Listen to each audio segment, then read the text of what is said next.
A paz do Senhor, irmãos, sejam bem-vindos à continuação do nosso curso de Teologia Básica. Hoje nós vamos estar falando sobre os livros de Reis e Crônicas. Primeiro Reis, Segundo Reis, Primeiro Crônicas e Segundo Crônicas.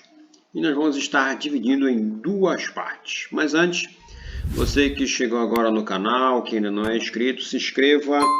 Ative o sininho de notificação, dê o seu like, seu dislike, faça o seu comentário, a sua pergunta. Isso é muito importante para nós e você ainda vai ser notificado de todas as nossas publicações.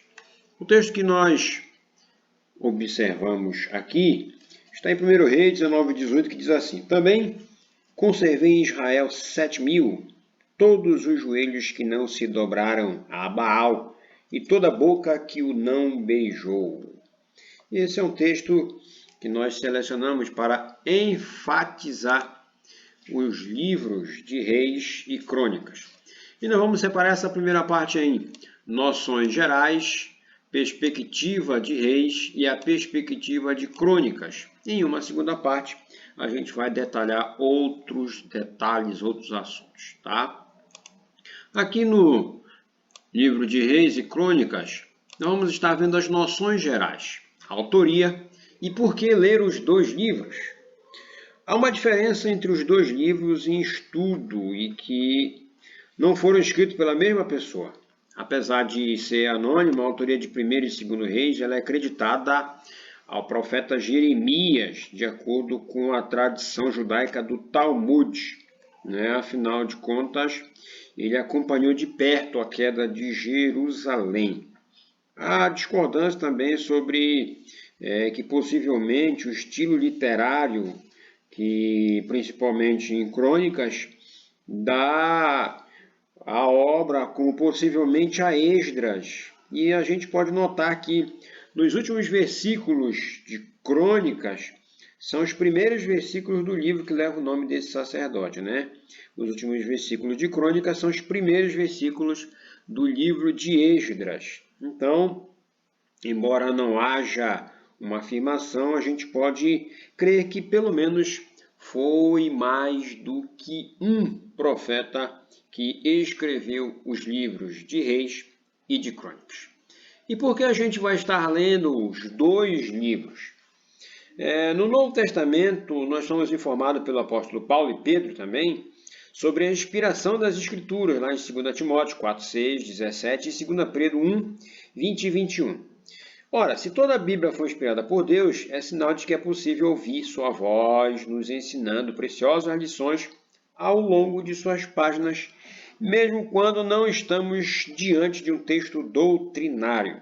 Então, ao estudar a história do povo de Deus, a exemplo de Crônicas e Reis, passamos a perceber seus erros e acertos, que nos advertem e não incorremos nas falhas que podem provocar sofrimento ao povo santo. Então, um povo que não conhece sua história, ele está fadado a cometer os mesmos erros. Por isso que esses registros da história de Israel são tão necessários para que possamos conhecer essa história. Então, se nós somos o Israel espiritual, como nação santa, povo adquirido, conforme 1 Pedro 2,9, nós precisamos tomar o exemplo da nação de Israel para que nós não cometamos os mesmos erros. A tão desejada monarquia acabou se tornando uma armadilha para o povo, pois eles, dependendo do rei que governava, ora eles eram levados a ser fiéis ao Senhor, ou então a estar apostatando da fé. Então, esses acontecimentos bíblicos são registrados para servir de instrução na condução de nosso relacionamento com Deus. Então, uma geração inteira que pereceu no deserto e pela rebeldia não entrou na terra prometida. Então, nas páginas de Reis e Crônicas, nós vamos ver uma nação inteira ser dispersa pela mesma rebeldia, tanto advertida por Deus. Então, esses erros do passado devem servir de degraus para uma vida futura diferente. Nós precisamos estar atentos a isso. E qual a perspectiva do livro de Reis? Nós vamos estar vendo o enfoque e qual o propósito do livro. Qual é o enfoque? O enfoque ele era profético. o enfoque ele era profético. É uma característica preponderante no livro de Reis a influência exercida pelos profetas. E então o profeta era chamado diretamente por Deus para falar em seu nome, sendo seu porta-voz. E nas diversas vezes estes servos de Deus aparecem no relato orientado por Deus, lá em 1 Reis 13, 2 Reis 19, desafiando os falsos deuses em 1 Reis 18, fazendo milagres em 2 Reis 6 e advertindo as pessoas que abandonassem o pecado e voltassem à adoração única e exclusiva a Deus, sob pena de serem levados para o cativeiro, conforme 2 Reis 17, 13 e 22, 14 e 17. E aqui nós vamos notar que existem dois profetas de maior renome em Reis, que são Elias e Eliseu. E essa dupla enfrentou grandes desafios e mostrou ao povo de Deus ainda que se revela e agia no curso da história, mesmo em face da desobediência contínua dos reis e do povo. E nessa época, é o que tudo indica, havia escolas proféticas onde havia formação de jovens para esse ministério. A gente vê isso em 2 Reis 2, 1, 5, 6, 1. Então a escola serviu como instrução de ensino referencial para movimentos proféticos semelhantes, né? E aí o profeta Elias vai ser um dos grandes destaques nesse livro de Reis, que tem o seu nome, o grande momento, melhor dizendo, contra Jezabel e os profetas de Baal, os 400, né? Profetas de Baal, vai ser o momento ápice desse profeta. E qual foi o propósito do livro? Seria um equívoco a gente delimitar a compilação de reis em um único propósito. A gente pode observar que um dos objetivos do autor foi registrar a última fase de Israel como uma nação única, ainda sob o governo de Salomão. E que com a morte de Salomão, a nação se divide em Reino do Norte, ou Israel, por 10 tribos, né? E o Reino do Sul, ou Judá, composto por 2 tribos, que era Judá e Benjamim, né?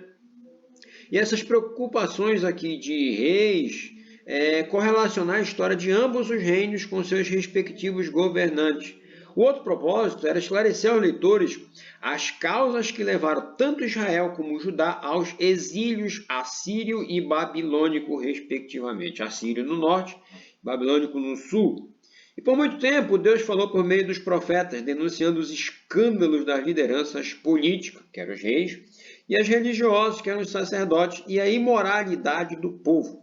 Contudo, não houve uma resposta convincente de arrependimento apta a evitar o julgamento divino. Então, quando o livro termina, a nação está derrotada, o templo está destruído, o povo está disperso, a terra está perdida, e o futuro do relacionamento da aliança entre Deus e Israel estava muito incerto.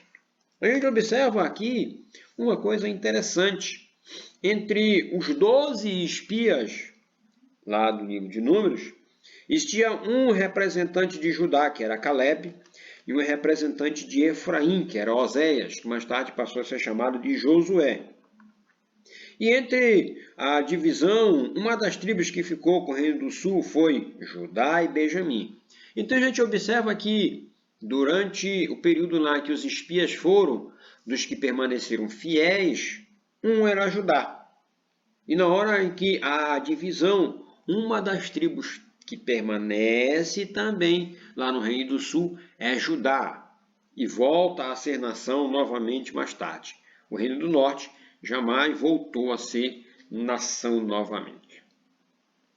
A perspectiva aqui de Crônicas. Vamos estar observando agora a perspectiva de Crônicas.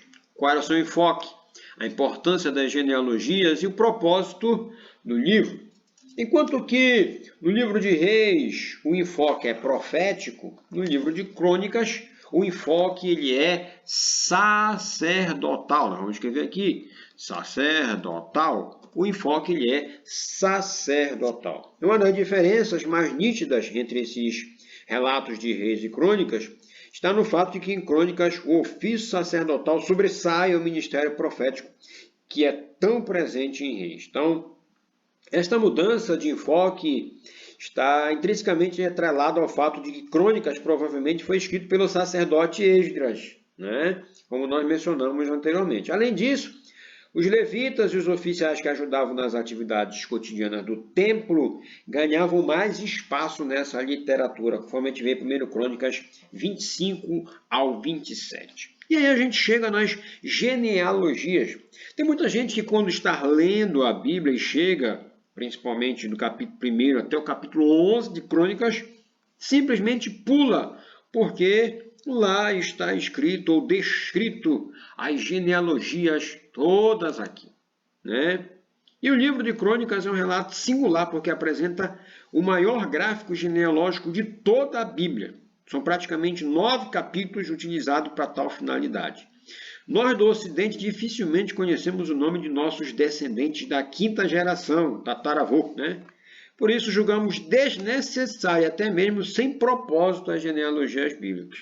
Todavia, para um povo que tinha perdido tudo, inclusive a honra, os bens materiais e até mesmo familiares por causa do exílio, a longa árvore genealógica mostra que a geração do cronista não tinha, afinal de contas, sido expulso de seu ancorador histórico, geográfico e espiritual.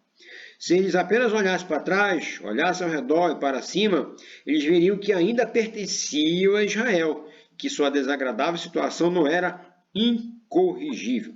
Essas genealogias lembravam a esse povo desmotivado que eles pertenciam à nação detentora das promessas de Deus.